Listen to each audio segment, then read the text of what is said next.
ทักทายทุกคนจ้ามื้อนี้วันอาทิตย์เวียกก็บ่ค่อยมีปานใดอยู่บ้านมีเวียกเดียวก็คือตากบักม่วงแผ่นก็เลยพากันส่วนกันก็พอว่าบักม่วงสุกเฮาน่ะมันหลายแฮงก็เลยว่าลองเอามาขายอยู่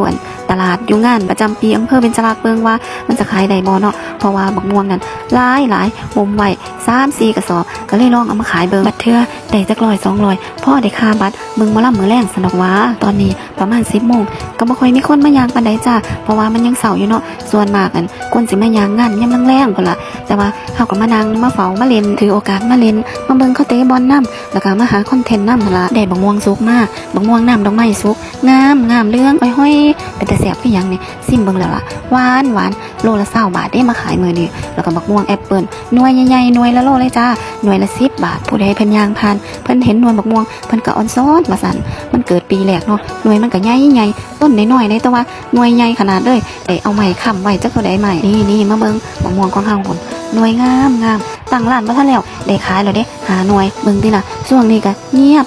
มีอยู่ 2-3 คนล่ะเพิ่นพากันย่างผ่านเพิ่นก็ซื้อผู้ละ2 หน่วย 3 หน่วยเนาะเพิ่นเอาซ่อนหน่วยบักม่วงเนื้อมันน่ะหลายหลังจากนั้นพ่อค้าแม่ค้าเพิ่นก็ทยอยมาเนาะนี่ก็มาจัดร้านซอยเพิ่นจ้าจัดร้านซอยหัวหน้า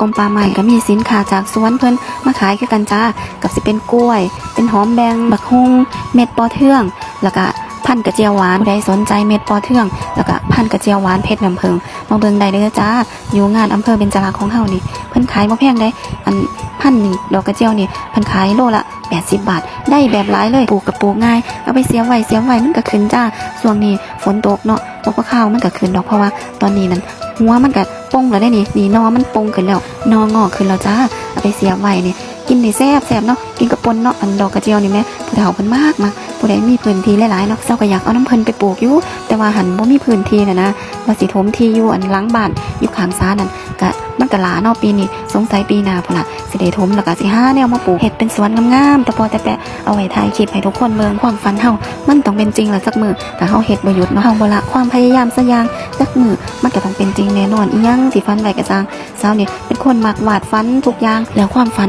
ก็เป็นจริงทุกอย่างเพราะว่าเฮาสู้แล้วก็เฮามุ่งมั่นตั้งใจที่สิเฮ็ดจักมื้อมันก็ต้องเป็นจริงจ้าตอนนี้แม่ค้าเงาะแม่ค้าทุเรียนก็มาแล้วเอื้อยของเฮานี่เองเฮาก็ทำหน้าที่ขนลงมาจากรถซอยเพิ่นจ้าเงาะนี่ก็เป็นเงาะภูเขาไฟบ้านเฮาได้นี่เก็บมาใหม่ๆสดๆเลยโลละ35 บาท3โลร้อยแล้วก็มีทุเรียนกระดุมเพิ่นว่าโลละ100แซ่บลองกินแล้วมาเด้อลูกค้ามาเด้อจัดร้านเรียบร้อยแล้วจ้านี่สินค้าของเฮาในมื้อนี้เฮาก็จะเป็นแผนกขายให้เพิ่นเพราะว่าเพิ่นพากันไปธุระเบิดเฮาก็นั่งขายแม่ค่ะก็สินั่งขายเฮ็ดหน้างามๆอยู่นี่ล่ะผู้ใดผ่านไปผ่านมาก็แวะอุดหนุนได้เด้อบ่ได้ค่าบัตรก้านตองถุงเงินจือบ่กุหลาบ